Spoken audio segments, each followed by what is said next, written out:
नमस्कार मंडळी, स्वागत आहे तुमचं माझ्या एका नवीन व्हिडिओमध्ये।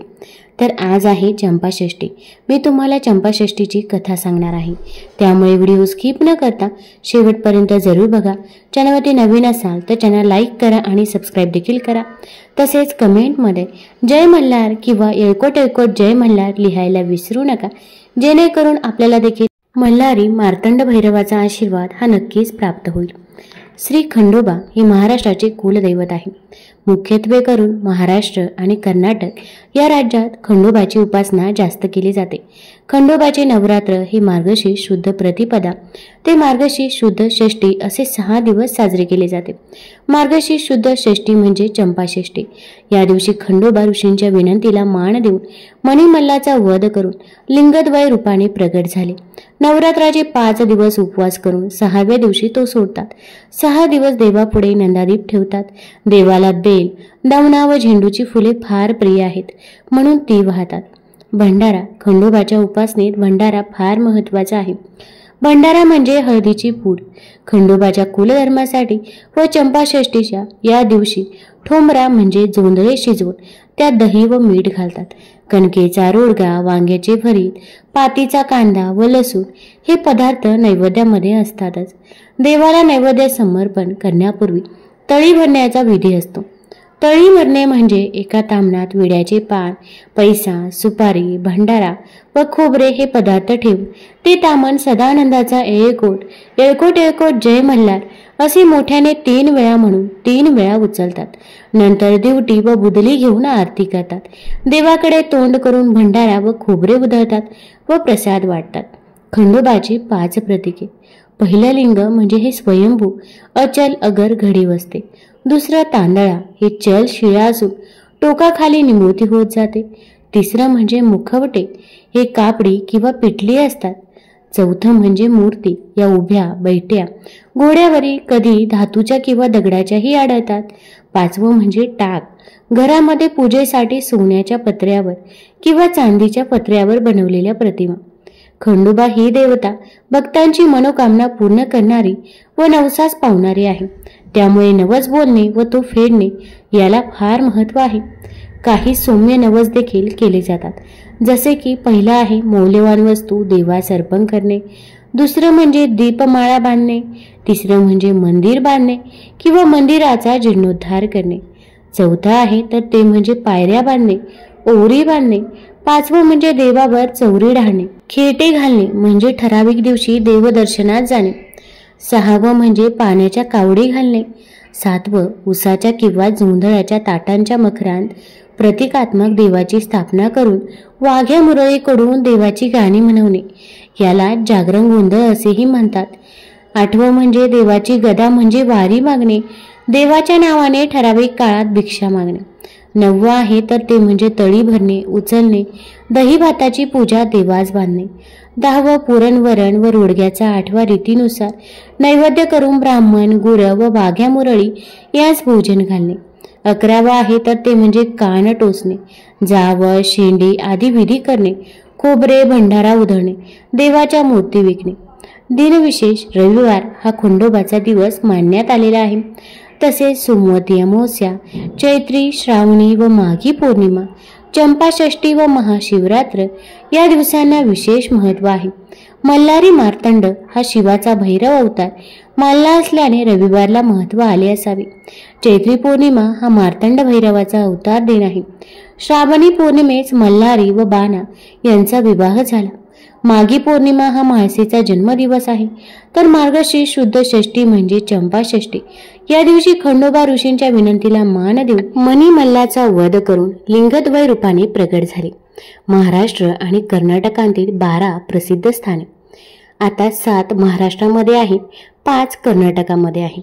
तर महाराष्ट्रातील ठिकाणे मी तुम्हाला सांगते। कडेकरे पठार म्हणजे जेजुरी, दुसरा आहे निमगाव, तिसरा आहे पालीपेंबर सातारा, चौथा आहे नळदुर्ग जे धाराशिव उस्मानाबादमध्ये आहे, 5वं आहे शेंगूर जे अहमदनगरमध्ये आहे, 6वं सातारे औरंगाबादमध्ये आहे, 7वं माळेगाव। कर्नाटकामध्ये असणारे मैलारपूर पेंबर म्हणजेच ते बिदरमध्ये आहे, मंगसुर्ली बेळगावमध्ये, मैलारलिंग धारवाड, देऊरगुडू आणि शेवटचं म्हणजे मनमैलार आहे। खंडोबाचे नवरात्र. खंडोबा हे अनेक कुटुंबे आपले कुलदैवत म्हणून मानतात. खंडोबाला मणिमल्लाचा वध केला म्हणून मल्हारी, मैलार तसेच म्हाळसादेवीचा पती म्हणून म्हाळसाकान, मार्तंड भैरव किंवा स्कंद पर्वतावरील खंडा घेऊन दैत्याचा वध करणारा म्हणून खंडोबा म्हणतात. स्कंद पर्वतावरील श्रीशंकर आपल्या खड्गासह मल्लासुराचा वध करण्यास आला. त्यावेळी खड्गाला खंडा असे नाव पडले. हा श्रीशंकराचा अवतार खंडामंडित झाला म्हणून त्याला खंडोबा असे म्हणू लागले. खंडोबाची वेशभूषा साधारणपणे विठ्ठलासारखी देहदृष्टी, पांढरे धोतर, डोक्याला रुमाल, अंगरखा, उपरणे असा साधाच वेश असतो. प्रमुख भक्ती बेल भंडार वाहने हीच त्याची प्रमुख भक्ती होय. हळद पूड, सुक्या खोबऱ्याच्या वाट्या एकत्र करून तो प्रसाद व एकोट एकोट जय मल्हार, एकोट एकोट जय मल्हार हा गजर करतात. याचा अर्थ असा लावतात की हे खंडेराया, सर्वत्र भरपूर अन्नधान्य पिकू दे, ज्या योगे सर्वत्र सुका होईल आणि आम्हाला भरपूर दानधर्म करता येईल. खंडोबाच्या हातातील वस्तू. खंडोबाच्या 4 हातात खडक, त्रिशूळ, डमरू, वरुधीर, मुंडासह पानपात्र असते. जवळ कुत्रा असतो. मानप्रमाणे प्रथम मान नंदीला, नंतर घोड्याला व नंतर कुत्र्याला असा असतो. तसेच जेव्हा चंपाषष्ठी असते तर चंपाषष्ठीच्या दिवशी कुत्र्याला देखील नैवेद्य दाखवला जातो. आता कुत्र्याला नैवेद्य कोणता दाखवायचा तर चंपाषष्ठीच्या दिवशी आवर्जून वांग्याचं भरीत आणि भाकरी केली जाते. तर हीच भाकरी कुत्र्याला देखील दाखवतात. भाकरीवरती वांग्याचं भरीत ठेवायचं. तसेच अगदी तुम्ही जेजुरीवरून किंवा कुठल्याही इतर देवस्थानावरून भंडारा आणलेला असेल तर तो भंडारा हा कुत्र्याला लावतात आणि त्यानंतर त्या कुत्र्याला वांग्याचं भरीत आणि भाकर खाऊ घालतात. आणि जर ही वांग्याचं भरीत आणि भाकर कुत्र्याने खाल्ली तर ती जय मल्हारी मार्तंड भैरवापर्यंत पोहोचते अशी देखील मान्यता आहे. तसेच या दिवशी अगदी घरामध्ये एका खोबऱ्याच्या वाटीमध्ये हळद भरून ठेवतात. आता ही हळद भरून ठेवल्यानंतर मार्तंड भैरवाची म्हणजे जय मल्हारीची सेवा करतात. मग अगदी काही जण मल्हारी सप्तशतीचं संपूर्णपणे पठण करतात. अगदी तुम्ही मोबाईलवरती लावून दिलं, श्रवण केलं तरी पण चालेल. आणि श्रवण करून झाल्यानंतर जी काही खोबऱ्याच्या वाटीमध्ये आपण हळद टाकली होती तर ती हळद आपल्या घरामध्ये देखील टाकतात व आपण स्वतःला देखील ही हळद लावतात. यामुळे आपल्या घरातील नकारात्मकता दूर होते व आपली इच्छित मनोकामना देखील पूर्ण होते. मल्हारी मार्तंड भैरवाचा आशीर्वाद देखील प्राप्त होतो. त्यामुळे या दिवशी आपण मल्हारी सप्तशती हे आवर्जून पठण करावं. पठण करणे शक्य नसेल तर मोबाईलवरती लावून द्या, श्रवण केलं तरी पण चालेल. पण या सेवा आपल्याला या दिवशी करायच्याच असतात. तसे जेजुरी हे गाव पुण्याच्या आग्नेयेस 30 मैलावर पुणे पंढरपूर रस्त्यावर आहे.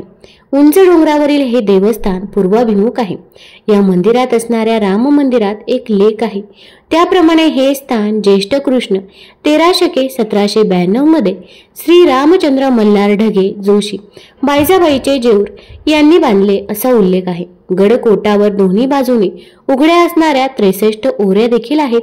खंडोबाची उपासना. खंडोबाचे उपासक मार्गशीर्ष प्रतिपदेपासून मार्गशीर्ष षष्टीपर्यंत सटीचे नवरात्र म्हणून कुळधर्म पाळतात. प्रतिपदेला सकाळी लवकर उठून सडा समर्जन करावे. नंतर नवरात्र बसवणाऱ्याने स्नान करून शुचिभूत व्हावे. पत्री म्हणून देवाला नागवेलीची पाने, बिल्वपत्रे, हळदीची पाने, अशोकपत्रे, तुळशीपत्रे, दुर्वांकुर पत्रे, आंब्याची पाने, जायची, कवठाची, जांभळीची, सब्जाची पाने देवास विशेष प्रिय आहेत असे मल्हारी महात्म्यामध्ये देखील म्हटले आहे. मिळतील ती पत्री पाने देवास वहावी. तसेच चंपाषष्ठीच्या दिवशी पुरणपोळीचा नैवेद्य, वांग्याचे भरीत, बाजरीच्या रोडग्याचा नैवेद्य दाखवतात.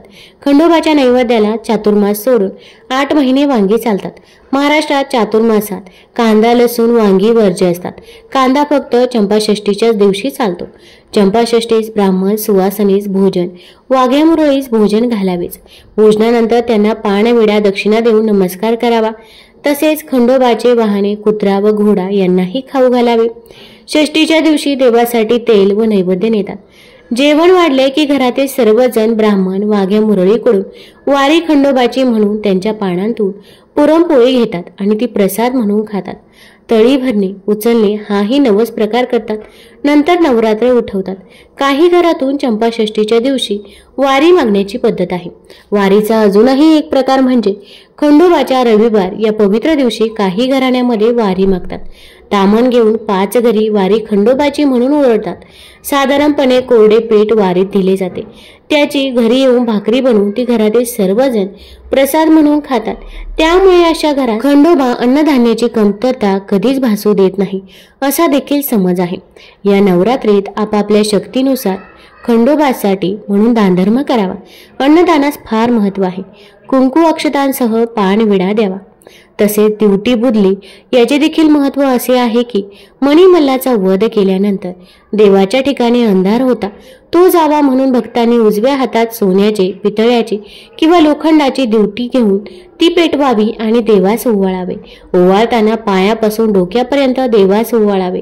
नंतर दिवटी डाव्या हातात घेऊन उजव्या हाताने पूजा करावी. नैवेद्य झाल्यावर ती दिवटी दुधात शांत करावी व ते दूध सर्वांनी तीर्थ म्हणून घ्यावे. लग्न कार्यात अगर नंतर गोंधळ घालणे म्हणजेच मल्हारीची स्तुतीपर गाणी गाणे, ऐकणे, देवास त्यासाठी आचरण करणे याही प्रचलित प्रथा आहेत.